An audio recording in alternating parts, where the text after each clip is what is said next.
The clock in the servants' hall does not tick. It stutters. Eleanor Bellamy has listened to its wounded rhythm for 11 months, 3 weeks, and 4 days. Long enough to know that time in Ashford Hall moves like blood through a bruise. Slow, dark, and beneath the skin.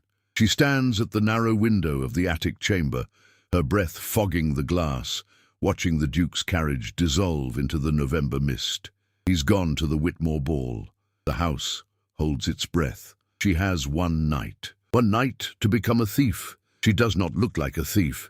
She looks like what she is, a girl reduced to a uniform.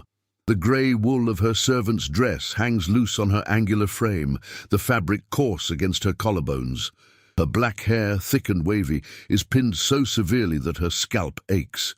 At 23, her face carries the pallor of someone who has not slept through the night in years. Her hands, however, tell a different story. Long fingers, nimble, steady, a relojero's daughter's hands. Her father had taught her that every lock is a language, every gear a sentence. She intends to speak fluently tonight. Eleanor checks the pocket of her apron. Inside, wrapped in oilcloth, rests a small brass key she filched from the housekeeper's ring 3 days prior. It opens the service door to the West Library. From there, 12 paces to the Duke's private study. From there, 4 paces to the oil painting of his mother. From there, behind the gilt frame, the wall safe. She has mapped it all from dust motes and whispers. She has watched. She has waited. She whispers to herself. The word is not a prayer. It is a hammer. Tick. Down the narrow stairs. Her boots make no sound. The servants' passages of Ashford Hall are a labyrinth of timber and shadow, built so that the living ghosts who maintain the estate might never be seen by those who own it.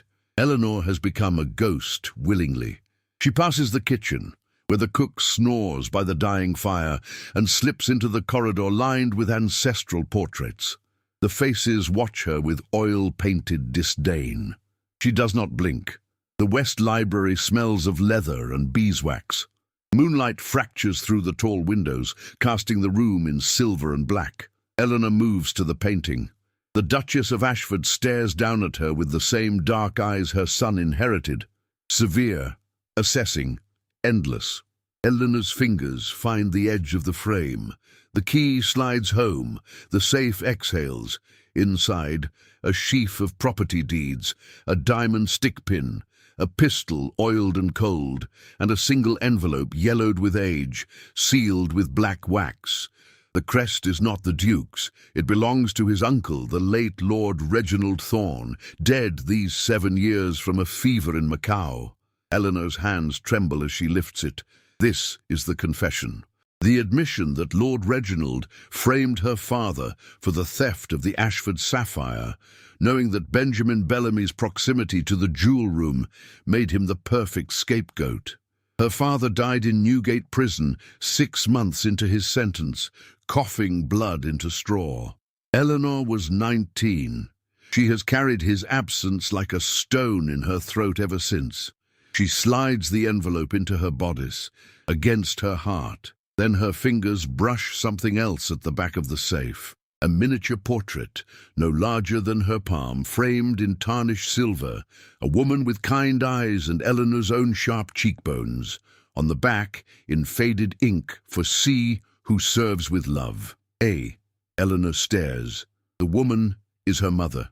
Her mother, who died giving birth to her in the very village at the foot of this estate, who never spoke of serving in a great house, who never mentioned a duchess named Aurelia. Footsteps in the hall, heavy, male. Eleanor freezes. The footsteps stop outside the study door. She has miscounted. The Duke was supposed to be at the ball until 2 in the morning. It is barely midnight. The handle turns. She dives behind the velvet drapes as Julian Thorne, Duke of Ashford, enters his study with the gait of a man who is already tired of the world outside. He is 35 years old, tall, his dark hair swept back from a forehead that bears the crease of permanent thought. His midnight blue tailcoat is unbuttoned, his cravat loosened with an impatient hand. He moves directly to the sideboard and pours whiskey into a crystal tumbler. The firelight catches the angles of his face. Aristocratic, yes, but hollowed by something that privilege cannot fill. He does not sit. He stands before the fire, drink in hand, and stares into the flames as if reading an obituary there. Eleanor's lungs burn. The envelope presses against her ribs. The miniature portrait sits in her other palm, tucked into her sleeve. She must wait until he leaves. She must... "You may come out, Miss Bellamy." His voice is low. It does not rise. It simply lands like a blade on velvet. Eleanor does not breathe. He cannot know. She has been careful. She has been invisible. "I have known your real name since the autumn equinox," the Duke says, still facing the fire. "Your hands are too educated for a scullery maid. You flinch when the butler addresses you, not like a servant, but like a woman unaccustomed to being commanded. And you smell of orange oil and iron, a relojoero's daughter, not a farmer's." He turns. His eyes find the gap in the drapes where her shadow betrays her. "You have 30 seconds to show yourself before I ring for the constable." Eleanor steps out. Her chin lifts. Her dark eyes meet his without deference. She has rehearsed this moment 1,000 times in her imagination, but never like this. Never with him so close. Never with the fire painting him in gold and amber. Never with the understanding that he is not the indifferent marble statue the servants whisper about. He is a man, and he is weary. "You left the ball early," she says. Her voice does not shake. "I find I have little patience for masks tonight," he replies, "though it seems I am not the only one wearing one." "What have you taken?" "Proof of that your uncle destroyed my father." The Duke's expression does not change. He sets down his glass. "Reginald was a viper. I do not dispute it, but that proof you hold is also proof that my mother bribed the magistrate to secure your father's conviction. It implicates the Ashford name in a conspiracy that would ruin 100 lives beyond your own. Give it to me." Eleanor's hand closes around the envelope in her bodice. The miniature portrait slides against her wrist. She thinks of her father in his prison cell, of the letter she received 3 days after his death, written in a hand too shaky to be his own. "I am innocent. Remember that I am innocent." "You protect them," she says. Her voice drops to a whisper that cuts.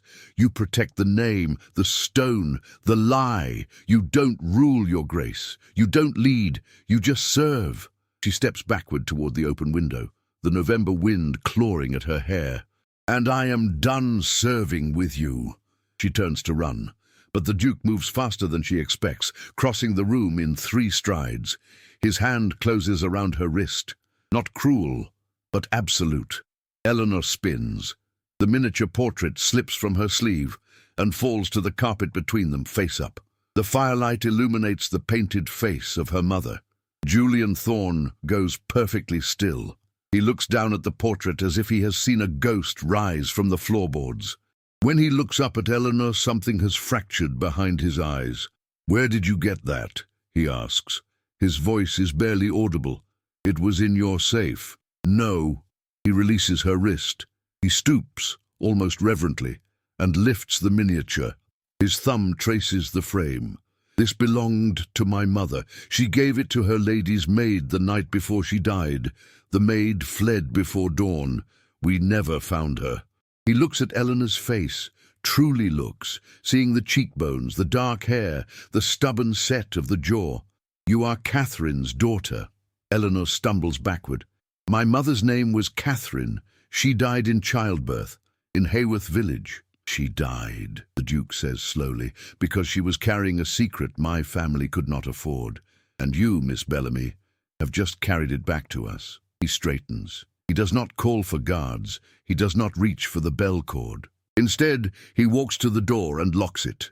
The click echoes like a gunshot. "You have until dawn," he says. "That is your wager. Convince me that destroying my family's legacy is worth more than preserving it. If you fail, I burn that confession and you leave Ashford Hall in a constable's cart. If you succeed," he pauses. The fire spits behind him. "If you succeed, I will take that confession to the Crown Prosecutor myself. But know this, the clock in the hall strikes 6 at daybreak. You have 6 hours, not a minute more." Eleanor's heart hammers against her ribs. She thinks of the word she has carried since her father's death. She whispers it now to herself. An anchor. Tick. The study becomes an arena. Julian moves to the fireplace and does not offer her a chair. He stands with his back to the mantel, his arms crossed, watching her with the patience of a man who has spent years waiting for something he cannot name. Eleanor remains by the window, the November wind still tangled in her loosened hair. She has 5 hours and 40 minutes. The wager sits between them like a blade with 2 edges. She begins with facts. Her father's apprenticeship with the Royal Horological Society, his employment at Ashford Hall to repair the estate's astronomical clock, the Sapphire's disappearance during the autumn fair of 1869, the sudden appearance of witnesses who claimed to see Benjamin Bellamy near the jewel room, the speed of the trial, the silence of the defense. Julian listens without interrupting. His face gives nothing away. But when she mentions the astronomical clock, his gaze flickers to the corner of the room where a brass mechanism sits under glass, a miniature orrery, planets circling a gilt sun. "My father commissioned that clock," he says. "Your father maintained it until his arrest. It has not functioned properly since." "Gears require trust," Eleanor replies. "They must believe the hand that oils them means no harm." "Poetry does not win wagers, Miss Bellamy." "Then consider this." She steps forward, reaching into her bodice. She withdraws the envelope. The black wax seal gleams. "Your uncle writes that he needed funds to cover debts from an opium venture in Shanghai. The sapphire was already sold before my father was accused. The theft was a fiction from the first page. Your uncle needed a culprit, and my father was convenient, poor, unconnected, Irish by blood, though English by birth, enough to prejudice any jury in Yorkshire." She extends the envelope. Julian does not take it. "If I read that," he says, "I become complicit in its existence. I have spent 7 years not reading it. Do you understand why? Because you are a coward." The word strikes the air between them. Julian's jaw tightens. For a moment, Eleanor sees something dangerous flash in his eyes. Not anger, but pain, so raw that she almost steps back. "My mother made me swear," he says quietly, "on her deathbed. She made me swear to protect the Ashford name from Reginald's rot. She believed that if the truth emerged, the Crown would seize the entail. The tenants would be evicted. The pensioners in the almshouses would starve. She made me choose between justice for one man and survival for hundreds." He looks at the fire. "I have hated that promise every day since, but I have kept it." Eleanor feels the floor tilt beneath her. She had imagined him as a villain, cold, indifferent, corrupt. But the obstacle before her is not cruelty. It is conscience, misdirected but real. She cannot batter it down with rage. She must find a breach. "My father died for that promise," she says. Her voice softens. "Your tenants eat, your pensioners sleep warm, and Benjamin Bellamy lies in a pauper's grave with his name still blackened. Is that the arithmetic of mercy, Your Grace?" Julian pushes off from the mantel. He walks to the orrery and touches the brass earth with one fingertip. The planet trembles on its axis. "I did not know he died in prison," he says. "I was told he was transported. Australia. A new life. You were lied to." "Yes." The word escapes him like a confession in a dark church. "I suspect I have been lied to about many things." He turns to face her. The firelight sculpts shadows beneath his cheekbones. Outside, the wind rises, rattling the window panes. Somewhere in the east wing, a door slams. The house is restless. "You have 3 hours remaining," he says. "If you wish to spend them trading morality for morality, you will lose. I have had longer to reconcile myself to my sins than you have had to nurse yours. Show me something I have not already seen in the mirror." Eleanor's mind races. She thinks of the miniature portrait in his hand. She thinks of her mother Catherine, who spoke of Ashford Hall only once, on a winter night when fever made her tongue loose. "I loved someone there," she had whispered, "but love is a luxury for those with clean hands." Eleanor had thought she meant a footman, a groom, not a duchess, not a world. "My mother served yours," Eleanor says. It is not a question. Your mother saved mine, Julian corrects. During the scarlet fever outbreak of 1848, the Duchess would have died without Catherine's care. In return, my mother gave her that portrait, her own image, as a pledge of protection. When Catherine discovered she was with child, when she understood that the father was a married man of rank who would never acknowledge her, she fled. My mother searched for her until her own death. He pauses. The father was not my uncle, Miss Bellamy. If that is what you fear. Eleanor's breath catches. Who? It does not matter now. He is dead. And my mother went to her grave, believing that Catherine and the child had perished in the London slums. Julian's eyes hold hers. You are the last piece of a puzzle I thought incomplete, and you stand in my study accusing me of servitude, while you yourself serve only vengeance. I serve my father's memory. Memory does not breathe. Memory does not weep. Memory does not stand in a cold study at midnight wagering its future. He moves closer. Eleanor can smell whiskey and wool and something darker like ink and old paper. What do you want, Eleanor Bellamy? Truly, beyond the confession and the justice and the righteous fire? What do you want for yourself? The question unmoors her. She has not been asked what she wants in 11 months, 3 weeks and 4 days. She has wanted only this, the envelope, the truth, the name cleared. But now, with the Duke's eyes searching her face with an intensity that feels like fingers against her skin, she feels something else stir, a hunger she has denied, a future she has not permitted herself to imagine. I want, she says slowly, to stop hearing the clock stop. Julian goes still. Outside, the wind screams against the stone. Then, without speaking, he reaches into his waistcoat and withdraws a key, smaller than the one she stole, older, forged from black iron. He presses it into her palm. His fingers are warm, rougher than she expected. The East Tower, he says, the astronomical clock. It has not run since your father's hands last touched it. If you can make it strike 3 before dawn, if you can restore what your father built, then I will know you are not merely a daughter of vengeance. You are a daughter of craft, and craft deserves truth. He releases her hand. He steps back. 3 hours, he says. The tower stairs are behind the tapestry. Do not fall. I dislike losing wages to gravity. Eleanor closes her fist around the key. The metal bites her skin.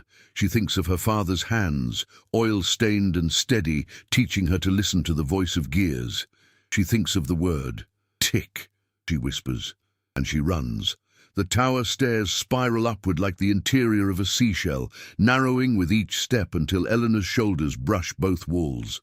The air smells of rust and pigeon feathers and time itself, that particular odor of places where sunlight has not reached in decades. She climbs with the key clutched in her fist, her servant's skirt hitched above her ankles, her heart hammering a rhythm against her ribs that she counts instinctively.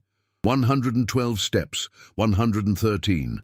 The door at the top is oak, iron-banded, swollen with moisture. The key slides in with a groan. Eleanor pushes. The astronomical clock dominates the circular chamber. It is not merely a timepiece. It is a cathedral of brass and mahogany, 10 feet tall, its face a map of the heavens. Sun, moon, 5 visible planets, all arranged in concentric rings around a central earth.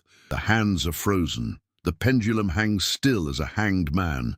Dust veils everything in grey. Eleanor approaches it as one approaches a sleeping beast. Her father's work. She recognizes his touch in the filigree around the moon dial, in the tiny silver stars he engraved with a jeweler's precision. Tears prick her eyes, hot and sudden. She blinks them back.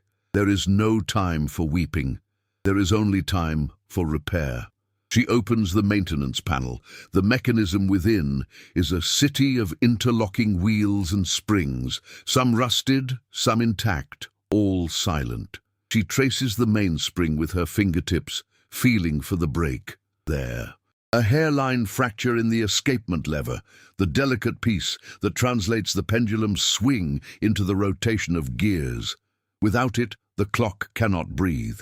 She needs tools. She needs oil. She needs... A floorboard creaks behind her. Eleanor spins. Julian stands in the doorway, carrying a leather roll and a brass lamp. He has removed his tailcoat.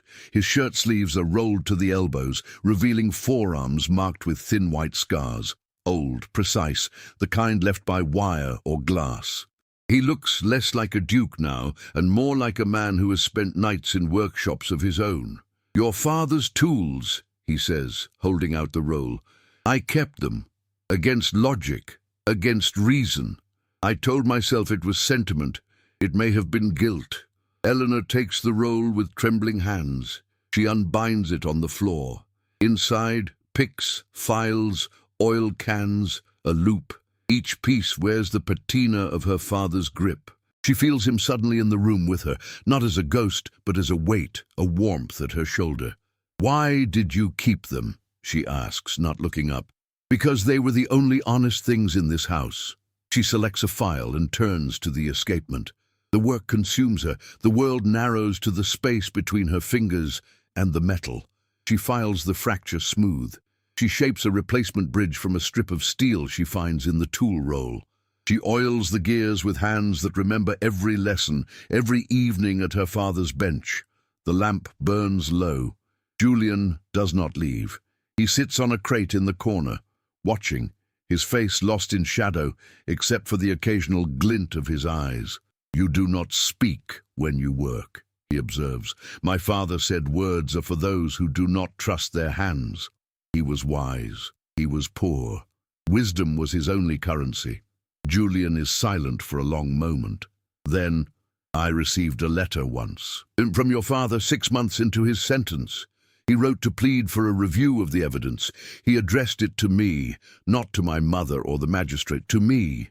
I was 26, newly titled, drowning in protocol. I gave it to my mother's solicitor. I never followed up." He pauses. "I did not know he died. I did not know he wrote again. I did not know until tonight that the first letter was intercepted and destroyed by the same man who framed him." Eleanor's hands still.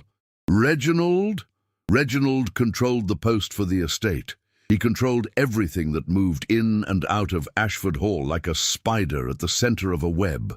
Julian's voice hardens. "I found a second letter last month, hidden in Reginald's effects, which I finally had the courage to sort. It was addressed to me, written in your father's hand, dated 3 days before his death. It said only, 'The sapphire is in the clock. Look to the earth.'" Eleanor stares at the mechanism before her. The central earth, a sphere of lapis lazuli no larger than a robin's egg, fixed to the hour hand. She reaches for it. Her fingers find a seam she had not noticed, a hairline crack where the sphere meets its brass arm. She twists. The earth turns. A compartment opens. Inside, nestled in velvet the color of dried blood, lies the Ashford sapphire. It is smaller than legend claims, but flawless, blue as a vein beneath ice. It has been hidden here for 7 years, while her father rotted in prison. While the world believed him a thief. He put it back. Eleanor breathes. He found it in Reginald's chambers and returned it to the clock. He was trying to prove his innocence, even as they convicted him. Julian rises. He crosses to her. He looks at the gem not with greed, but with horror, as if it were an eye that has watched him sin in silence. "If this is found with us," he says, "we are both destroyed. You, for theft. Me, for concealing evidence of a conspiracy against your father. Reginald may be dead, but his creditors are not. They have hunted this stone for years. It is worth more than the Ashford entail. Then why tell me? Because you are the only person alive who has the right to hold it." He closes her fingers over the sapphire. His hand covers hers. The contact is brief, electric, the warmth of his skin shocking against the chill of the gem.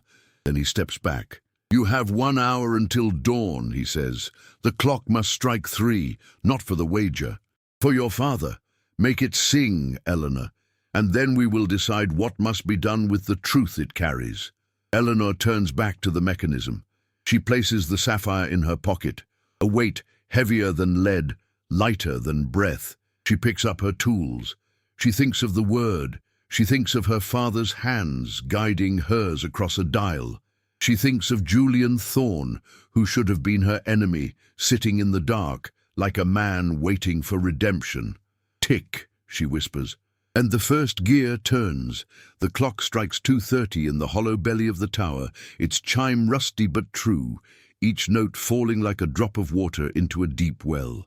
Eleanor stands back, her face smeared with oil, her hair fallen completely loose around her shoulders in a wild black cascade. The mechanism breathes, the planets turn in their brass orbits, the pendulum swings with a heartbeat's regularity. She has done it. She has woken her father's ghost. Julian rises from the crate. The lamplight catches the edge of his jaw, the hollow of his throat where his cravat hangs undone. He looks at the clock, not as a duke regards property, but as a man beholding resurrection. It functions, he says. It is not quite a question. It functions, Eleanor confirms. Her voice is hoarse from silence. At 3, it will chime the quarter hour. At 6, the full hour. It will not stop again, unless someone silences it. Then someone intends to silence it.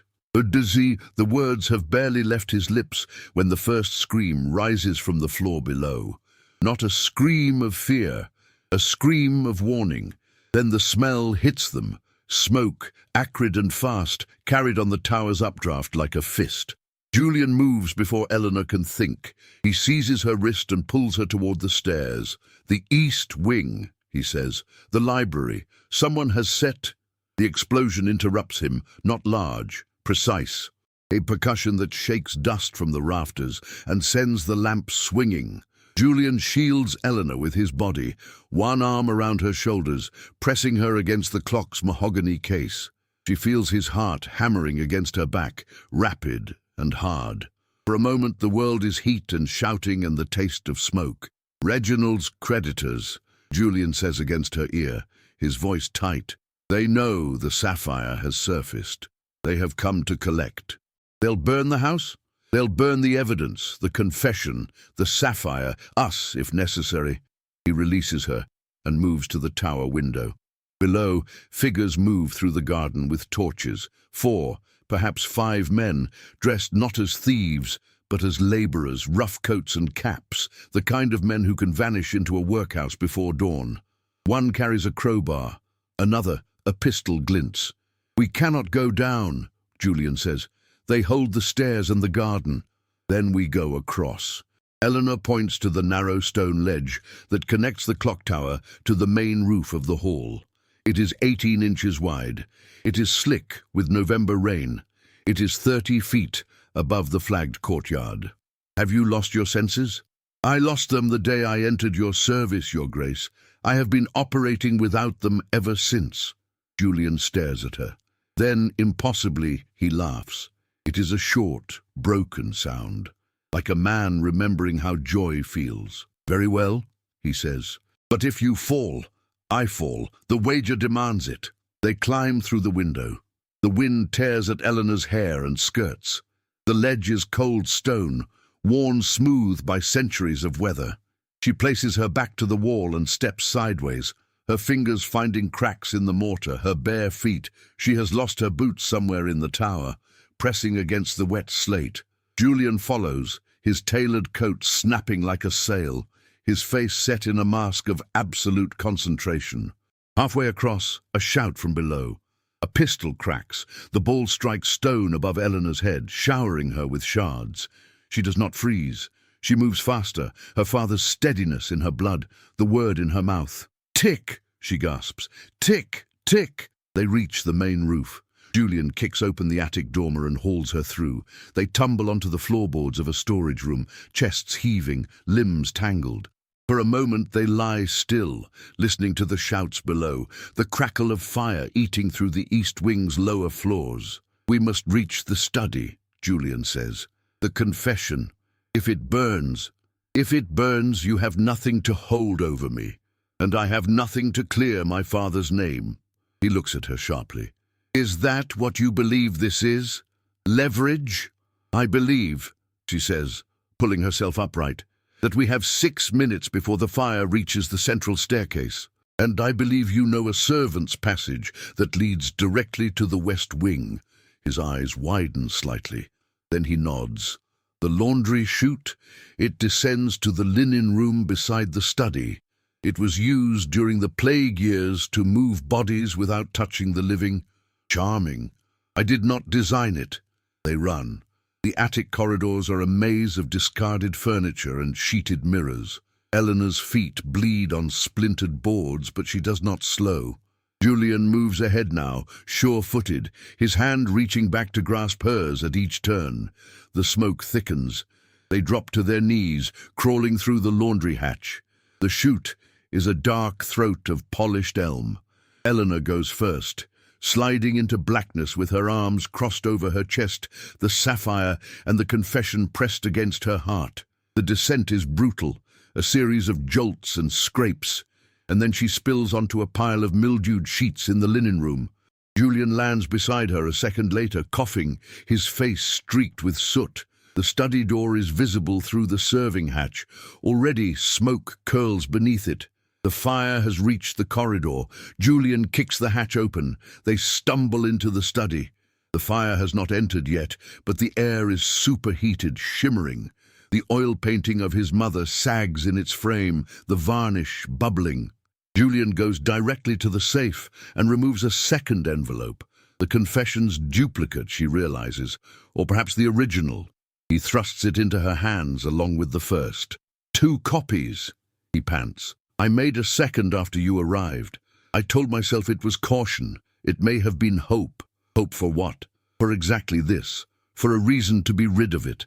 The window shatters behind them. A man climbs through, crowbar raised, thick-shouldered, red-eyed, the kind of face that has forgotten its own name. He swings at Julian. The Duke dodges, but the bar catches his shoulder with a sickening crack. He staggers. Eleanor does not think. She seizes the orrery from its display case, the brass earth, the silver moon, and hurls it at the intruder's head. The mechanism strikes with a clang of metal on bone. The man drops. Julian stares at her, clutching his shoulder, blood seeping between his fingers. You destroyed a 300-year-old. It was already broken, she says, like everything else in this house. He laughs again, pained and genuine. Tick, he whispers. The east wall groans. The fire is eating the floor beneath them. Julian grabs her uninjured hand and pulls her toward the window. They climb onto the ledge 2 stories above the garden, the torchbearers now visible directly below, their faces orange in the firelight. We jump, Julian says. We die. We fall. There is a difference. He does not wait for agreement. He leaps, pulling her with him. They drop into the rose bushes below, thorns tearing cloth and skin, earth knocking the breath from their lungs. They roll together, a tangle of blood and soot and sapphire. Above them, Ashford Hall burns against the grey dawn, the east wing vomiting flame into the Yorkshire sky. Julian rises first. He pulls Eleanor upright. Her lip is split. His shoulder hangs wrong. The confession papers are crumpled but intact in her fist. The sapphire has fallen into the grass, winking blue among the thorns. He looks at the burning house. He looks at her. The first grey light of morning touches his face, revealing everything he has hidden. The grief, the guilt, the terrible, reluctant awe. You won, he says. The clock struck 3. The house burns. And I am yours, Eleanor Bellamy. God help me, I am yours. She looks at him, truly looks, at the man who should have been her judge and has become her accomplice. She thinks of her father. She thinks of her mother. She thinks of the word. Tick, she says. And the east tower collapses inward with a roar. They watch the fire from the garden bench, 2 figures carved from ash and exhaustion, while the tenants of Ashford Hall stream across the lawn in night clothes and shawls, their faces pale moons in the smoke-thick dawn. Julian does not move to comfort them. He does not play the Duke. He sits with his wounded arm cradled against his chest and stares at the ruin of his inheritance, as if it were a portrait he has finally understood. Eleanor sits beside him. The confession papers rest in her lap, singed at the edges but legible. The sapphire she has hidden in her bodice again, its cold weight a second heartbeat. Her hands shake now, the adrenaline draining, leaving her hollow as a reed. The fire brigade arrives from Haworth, 12 men with a hand pump engine, their leather helmets dripping with rain and sweat. They work in disciplined silence, hauling hoses from the pond, directing streams of water into the inferno. The east wing is gone. The west wing smoulders but stands. The clock tower miraculously remains, a blackened finger pointing at the lightening sky, its face still visible, its hands frozen at 3:15. Julian turns to her. Soot streaks his cheekbones. Blood has dried in a crust beneath his nose. His eyes are clear. "I am going to tell them," he says. "The magistrate, the Crown, the newspapers. I will stand in the square at Haworth and read Reginald's confession aloud. I will admit that I knew, that I suspected, that I chose silence over justice." He pauses. "I will lose the entail. The title may be stripped. The creditors will devour what the fire spared. But your father's name will be clean. That is the wages payment." Eleanor searches his face for deception. She finds none. "Your mother's promise. My mother made me promise to protect the living, not the dead, not a lie." He reaches out, his uninjured hand hovering near her cheek. He does not touch her. He lets the air between them hold the gesture. "I have been serving ghosts, Eleanor. You have been serving truth. I would rather serve with you." A silence falls, filled with the hiss of steam and the weeping of a housemaid who has lost her trunk of possessions. Julian rises. He walks to the steward, a thin man named Hallows, who has served the estate for 30 years, and speaks quietly. Hallows' face crumples, then steadies. He nods. He begins organizing the tenants, directing them toward the village, counting heads, ensuring no one is lost. The machine of compassion starts turning, oiled by Julian's quiet commands. Eleanor watches him. She sees the moment the tenants realize he is not giving orders as a duke, but requesting as a man. The shift is subtle, a straightening of shoulders, a meeting of eyes. They do not bow, they listen. A week later, by which time the rain has washed the ash into the Haworth soil and the newspapers have begun their feast, Julian stands in the parlour of a borrowed townhouse on the edge of the moor. His arm is in a sling.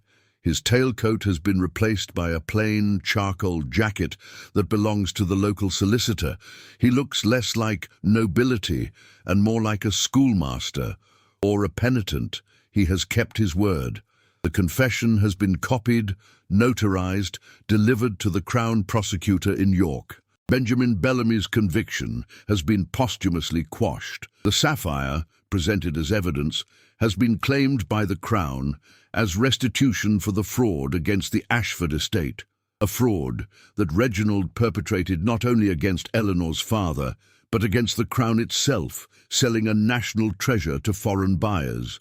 The creditors who burned the hall have been identified as agents of those buyers seeking to recover their loss. Julian is not arrested. He is, however, ruined. Politically, socially, the Duke of Ashford is now a man who owns a burnt house, a poisoned name, and a clock tower full of dead gears. He finds Eleanor in the townhouse library. She wears a dress of borrowed green wool, simple, unadorned, the first garment she has owned in a year that does not mark her as a servant. Her black hair hangs loose, brushed to a sheen that catches the lamplight. She is reading a letter. Her hands are steady. "From the Crown," she says without looking up. "A pension. For the wrongful imprisonment. It is not enough to rebuild a life, but it is enough to begin one. Where will you begin?" She folds the letter. She meets his eyes. "I thought I would return to London. I have skills. A woman who can repair clocks is never hungry for long." The words hang in the air. Julian's face goes carefully blank, the mask she remembers from their first night sliding back into place. But his hand, she notices, tightens on the back of the chair. "London is far," he says. "It is. The trains are unreliable." "They are." He crosses the room. He stops before her, close enough that she can smell the starch of his borrowed shirt, the faint residue of smoke in his hair. He is no longer the Duke of Ashford, master of a great house. He is a man with a wounded arm and no cravat, standing in a room that does not belong to him, looking at a woman who has stolen everything he thought he was and replaced it with something he does not yet have words for. "I find," he says slowly, "that I do not wish to serve alone anymore. If I am to rebuild, if I am to become something other than my family's sins, I require a partner who understands mechanisms, who understands that broken things can be mended, but only if one is willing to cut oneself on the shards." He pauses, his voice drops. "Stay, Eleanor, not as a servant, not as a penance, as the woman who taught a duke that his title was his smallest possession." Eleanor's heart beats against her ribs. She thinks of the word, she thinks of the clock tower still standing, she thinks of her father who believed in precision, in justice measured to the millimeter. "I will stay," she says, "on one condition. Name it. You help me rebuild the astronomical clock, not as an ornament, as a monument to my father, to your mother, to every soul who was broken by the machine of this house." Julian's eyes glisten. He does not blink. He extends his uninjured hand. She takes it. The clasp is firm, warm, final. "Agreed," he says, and for the first time in 7 years, the Duke of Ashford smiles. Spring comes to Haworth with the reluctance of a wounded animal, limping through sleet and sudden thaws until, one morning in April, the heather on the moor wakes purple, and the air carries the smell of turned earth. The rebuilding of Ashford Hall begins not with stone, but with timber, scaffolding, temporary roofs, the skeletal frame of what will become a new East Wing. Julian spends his days with architects and stonemasons, his evenings with solicitors and creditors. He has sold the London townhouse, the hunting lodge in Scotland, the racing stable. He has kept only the hall and the land immediately surrounding it. He is by any measure of the peerage a pauper duke. Eleanor spends her days in the clock tower. The astronomical mechanism has been removed to a workshop in the undamaged West Wing, where she disassembles it piece by piece, cleaning rust from gears, replacing fire-warped axles, re-engraving the silver stars her father first cut. She works in silence, her hair tied back with a leather thong, her fingers blackened with oil. The servants who remain, a skeleton staff of 11, watch her with curiosity that softens into respect. She does not give orders. She simply works harder than anyone else, and her work speaks. Julian comes to her each evening. At first he stands in the doorway observing, asking questions about escapements and jeweled bearings. Then he brings tea. Then he sits on the bench beside her work table, his shoulder healed but stiff, and reads aloud from volumes of poetry or engineering manuals while she works. His voice becomes part of the rhythm, the file against metal, the turning of pages, the rain against the new glass windows. On the 8th evening of this routine, he brings not tea, but a packet. Inside, a letter from the Royal Horological Society, offering Eleanor a position as their first female apprentice conservator in London, with lodgings, with a salary, with a future she has not dared to sketch. She reads it 3 times. Julian watches her, his face unreadable. "You should go," he says quietly. "It is what your father wanted for you, a life beyond service, beyond repair." Eleanor sets the letter down. She turns to him. In the lamplight, his face has changed since the fire. The hollowness has filled, not with fatuous comfort but with purpose. He is thinner, harder, more beautiful, she realizes with a shock that steals her breath, because the beauty is earned now, carved from struggle rather than bred by blood. "Is that what you want?" she asks. "For me to go? It is what I fear, not what I want. What do you want?" He is silent for a long moment.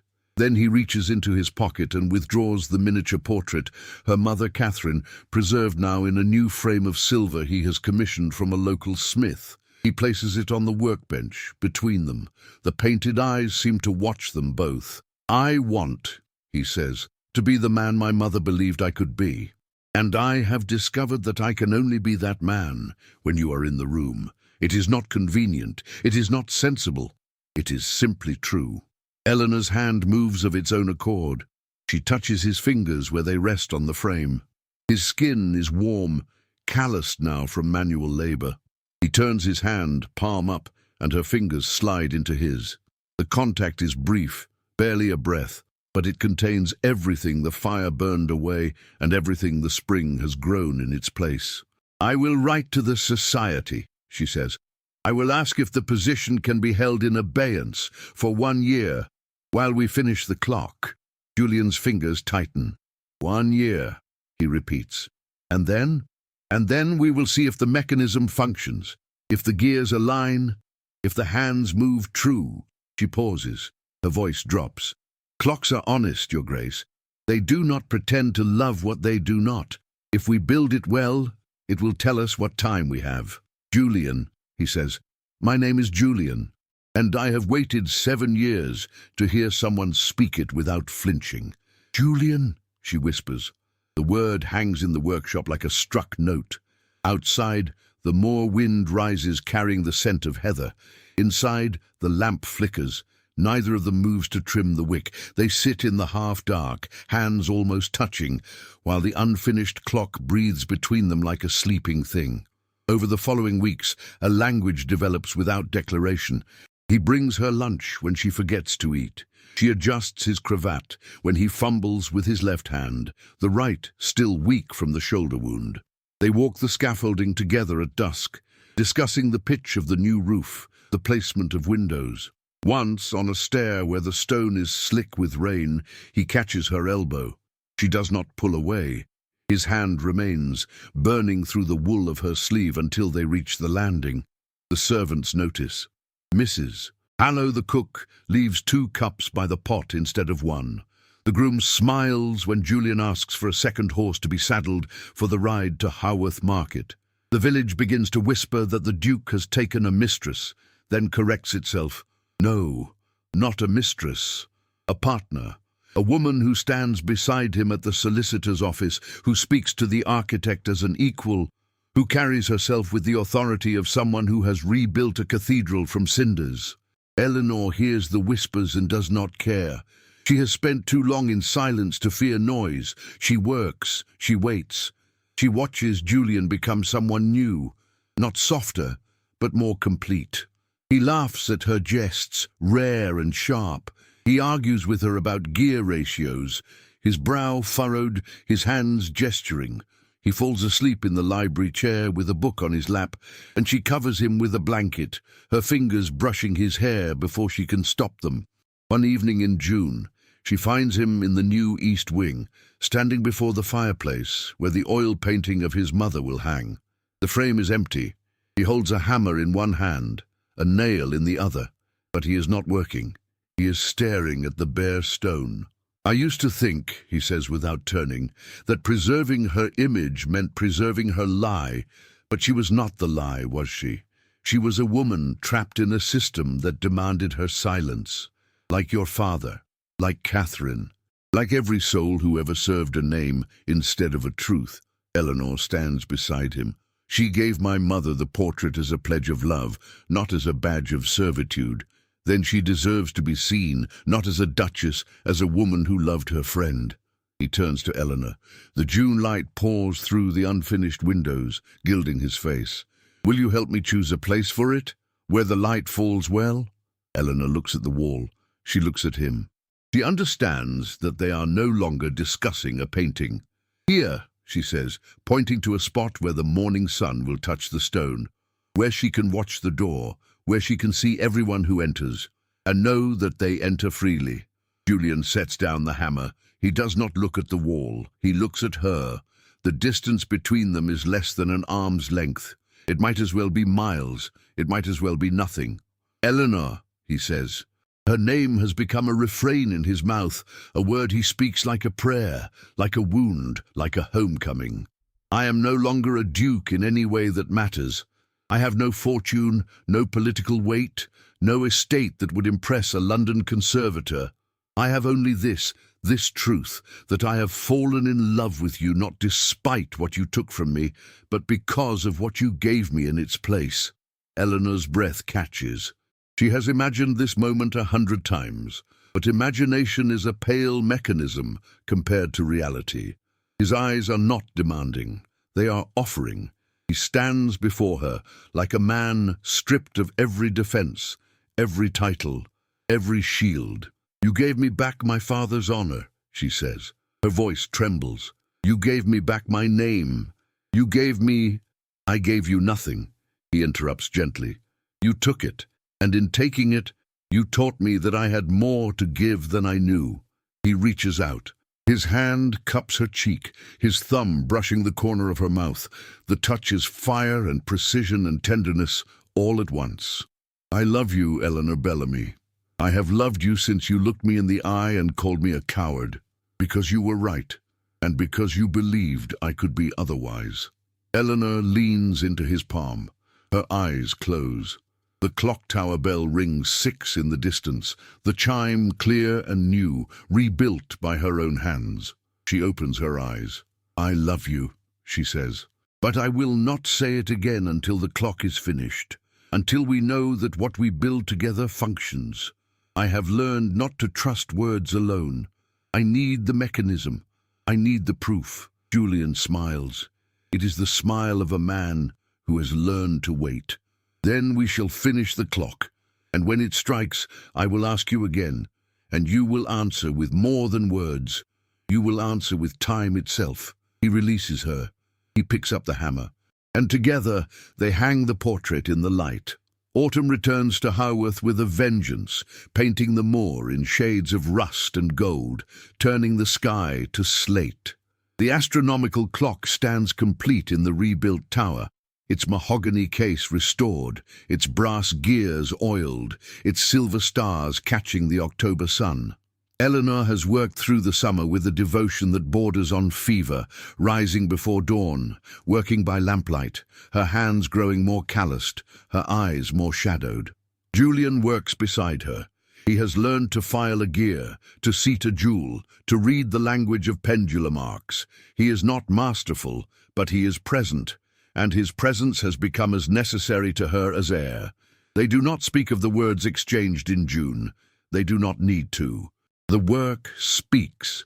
The way he hands her a tool before she asks, the way she adjusts his grip on a file, the way their shoulders brush as they lean over the mechanism, the way they breathe in unison as the final gear is set. On the last day of October, they wind the clock together. Eleanor holds the great key, her father's key, restored, while Julian steadies the frame. The mainspring tightens, the escapement engages, the pendulum swings. They wait. The clock ticks, once, twice, then settles into a rhythm so steady it sounds like a heartbeat. The planetary orbits begin to turn. The moon dial advances. The silver hand her father engraved, a slender arrow pointing to the hours, moves with silent precision toward 11. 11 in the morning. 11 years since her father's arrest.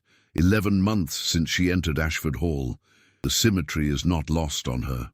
Julian's hand finds hers. They stand in the tower, surrounded by brass and mahogany, while the mechanism sings the song her father wrote. The chime rings 11, clear, true, unstoppable. It rolls across the moor like a proclamation. Eleanor turns to him. She is crying, though she does not know when she started. The tears are not grief. They are release, the final uncoiling of a spring held too tight for too long. "It works," she whispers. "It works," Julian agrees. His own eyes are bright. "Your father would be filing the third gear from the left," Eleanor says, laughing through her tears. "He was never satisfied. He always said a clock that runs is a clock that can run better. Then we shall improve it. Tomorrow, next week, for the rest of our lives." Julian lifts her hand to his lips. The kiss is not passionate. It is reverent, pressed to her oil-stained knuckles, a benediction. "Eleanor, the clock is finished. The mechanism functions. The proof is before you. What is your answer?" She looks at him, at the man who was a duke, who is now a mechanic, a penitent, a lover. She looks at the clock, ticking with her father's voice. She looks at the miniature portrait of her mother, placed on the mantel below the mechanism, watching them with painted joy. "I have spent my life," she says slowly, "believing that time was my enemy, that it stole my father, my mother, my youth. But time is only a measure. It measures what we choose to build. And I choose." She reaches up. Her fingers touch his face, tracing the scar above his eyebrow, the hollow of his cheek, the line of his jaw. "I choose to build with you, for as long as the clock runs, and when it stops, I will wind it again." Julian's breath shudders. He pulls her close, his arms wrapping around her with the desperate relief of a man who has waited for permission to live. Eleanor presses her face into his shoulder. She smells wool and oil and the unique scent of his skin, which she has memorized without admitting it. They stand in the tower, swaying slightly, while the clock marks the passing of a moment that will define all others. But the past does not release easily. A rider comes that afternoon, a solicitor from York, his horse lathered, his face grave. He brings news. The Crown prosecutor has reopened the case not only against Reginald's estate, but against Julian himself. Charges of conspiracy to conceal a felony, of perverting the course of justice. The penalty, if convicted, is not death, it is transportation. 7 years in Van Diemen's Land. Julian reads the warrant without expression. Eleanor stands beside him, her hand on his arm, reading over his shoulder. The room tilts. "You confessed voluntarily," she says. "You brought them the evidence. And in doing so, I admitted to crimes of my own." Julian folds the warrant. "The prosecutor is under pressure from the peerage. My fall from grace embarrasses them. They must prove that no duke is above the law, even a ruined one. It is politics, Eleanor, not justice. What will you do?"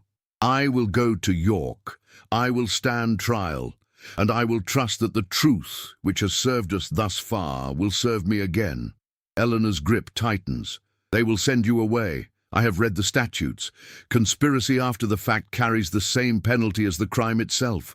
You will die in chains, or wish you had. Then I will die with my father's sins expunged and my mother's portrait on the wall. It is more than I expected 7 months ago." He turns to her. His face is calm, but his eyes are wild with grief held in check. "But I will not ask you to wait. I will not chain you to a clock that may never chime again. Take the position in London, Eleanor. Build your life. If I return—" "If you return?" Her voice rises, cracking. "You speak as if this is a social call, as if you are going to a hunting party and not—" She stops. She draws a breath. When she speaks again, her voice is iron. "Do you remember what I said to you in the study, the night we met? You said many things, most of them true, all of them painful. I said you just serve, and I was wrong. You do not serve. You sacrifice. You throw yourself on the fire and call it duty." She steps closer, her dark eyes blazing. "I will not let you burn alone, Julian Thorne. If you go to York, I go with you. If you stand trial, I stand beside you. And if they send you to that God-forsaken island, I will find a ship. I will follow, because I have spent 11 months learning to rebuild broken things, and I will not see the most precious thing I have built destroyed by the same system that destroyed my father." Julian stares at her. The warrant crumples in his fist. "You would give up London, the society, your future?" "My future is not in London. It is wherever the clock ticks. And the clock is here. It is us." She takes his face in her hands. Her fingers are oil-stained, strong, certain. "Do not argue with me, Julian. You will lose. I have been trained by the best reloj in England to be patient, precise, and absolutely relentless." He breaks. The mask fractures, and the man beneath, frightened, hopeful, desperately alive, emerges. He pulls her against him, his kiss finding her mouth with a hunger that speaks of shipwrecks and salvations.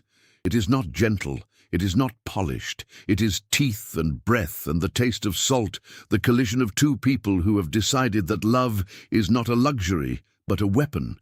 When they separate, their foreheads touch. The warrant lies on the floor, forgotten. "We go to York," Julian says. "Together, Eleanor agrees. And if they condemn me, then we will know that England does not deserve its clocks, or its dukes, or its women. She smiles, fierce and fleeting. Tick, Julian, just tick, one moment at a time.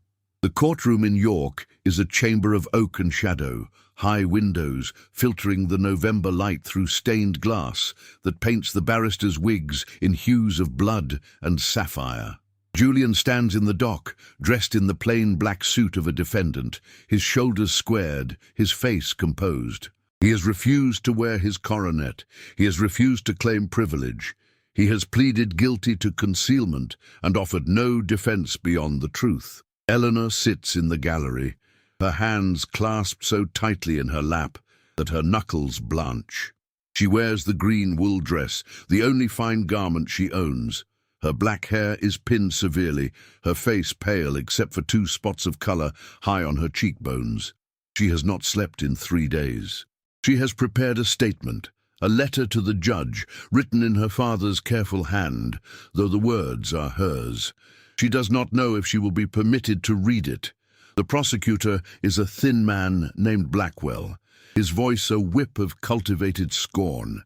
He paints Julian as a degenerate aristocrat who abused his position to protect a criminal relative, who only confessed when discovery became inevitable, who burned his own hall to destroy evidence.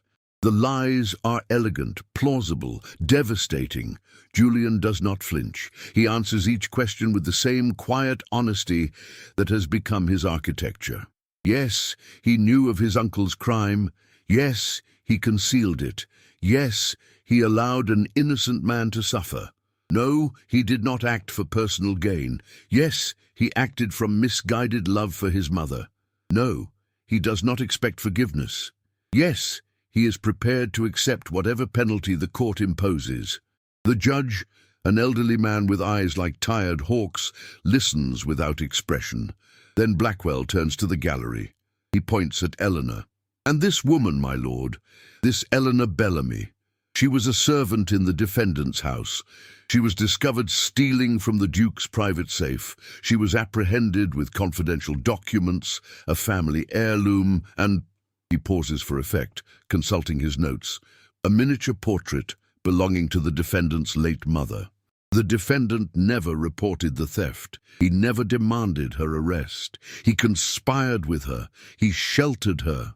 The romantic attachment between them is clear, my lord, and it taints every claim of remorse. This is not a man seeking justice. This is a man bewitched by a pretty thief. Eleanor rises. Her voice cuts through the chamber before the bailiff can stop her. Then let the court hear from the thief herself. The judge raises a hand, staying the bailiff. His eyes, tired but not unkind, rest on her. You wish to address the court, Miss Bellamy? I do, my lord. Not to beg for mercy, to correct a record. She descends to the floor, ignoring Blackwell's sputtering objection. She stands before the bench, her chin high, her voice steady. Yes, I stole from the Duke of Ashford. I stole a confession that proved my father's innocence. I stole a miniature portrait that proved my mother's service to his family. And I stole, she turns to Julian, her eyes locking with his. I stole the silence of a man who had been silent too long. I forced him to speak. I forced him to act. If that is bewitchment, then I am guilty. But he is not. She withdraws the miniature from her bodice. The silver frame catches the stained light. She holds it up. This portrait was given by the Duchess Aurelia to my mother, Catherine Bellamy, in recognition of a life saved during the fever of 1848. My mother fled this house because she was with child, me, and because the father was a man of rank who could not marry her. She died in poverty. I grew up in poverty, and when I entered Ashford Hall, I came to take back what was mine. But I found something I did not expect.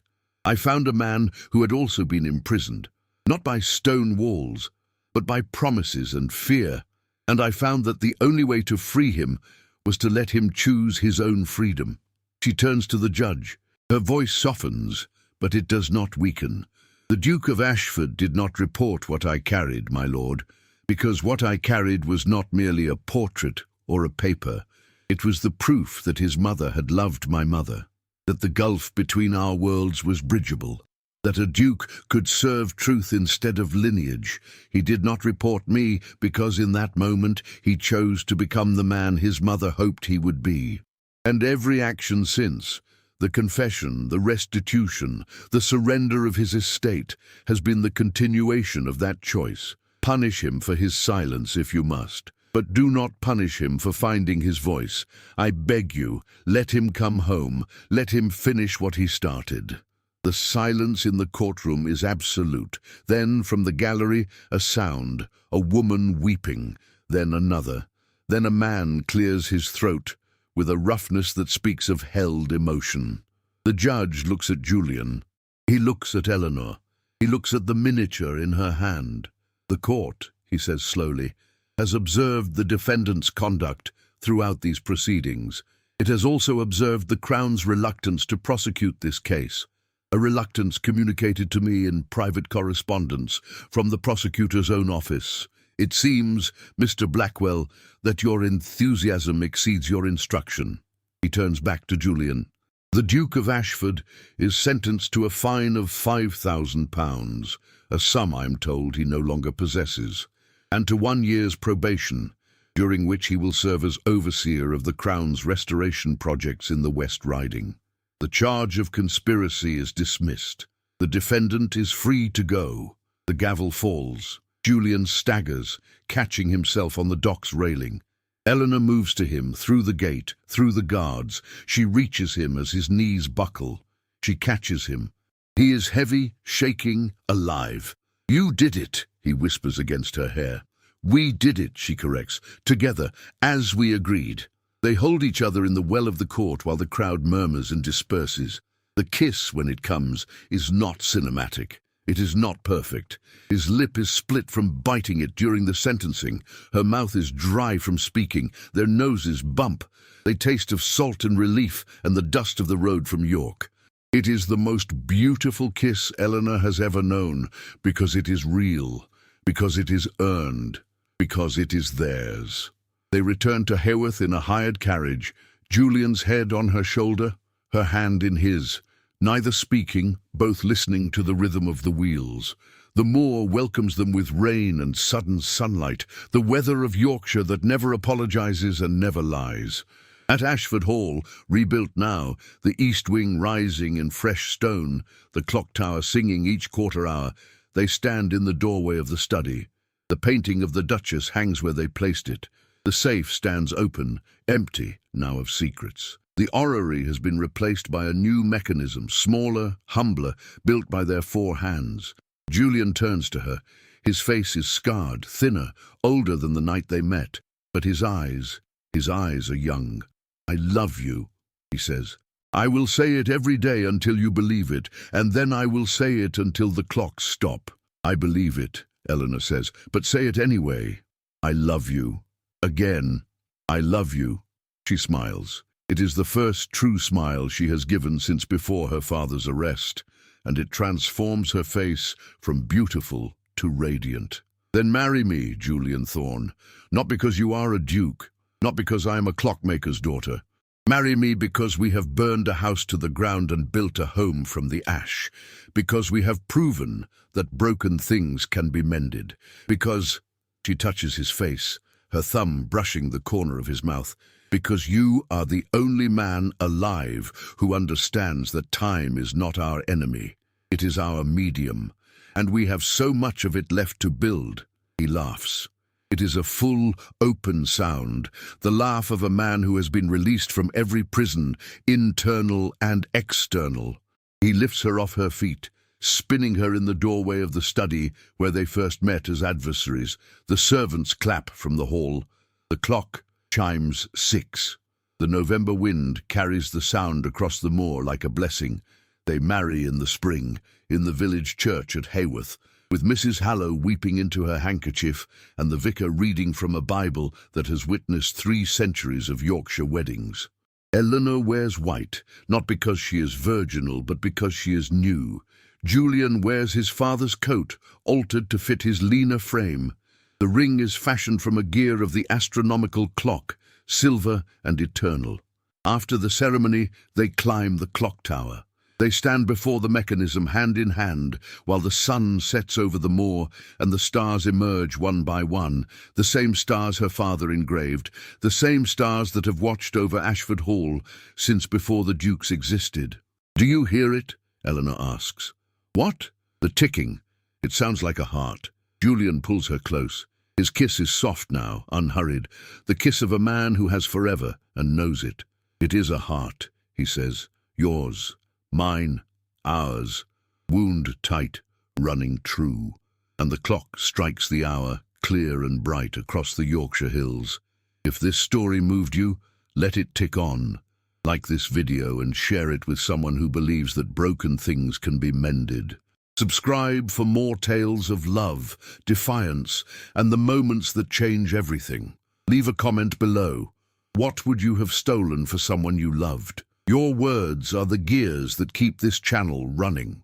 And here is a curiosity about the city where this love was forged. Haworth, the true village in West Yorkshire that inspired this tale, is home to the steepest railway station in all of England, a gradient so severe that steam engines once needed a second locomotive to push them up the incline.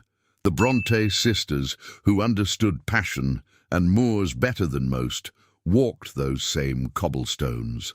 The parsonage where they wrote still stands, its windows facing the heather, waiting for the next story to arrive on the wind.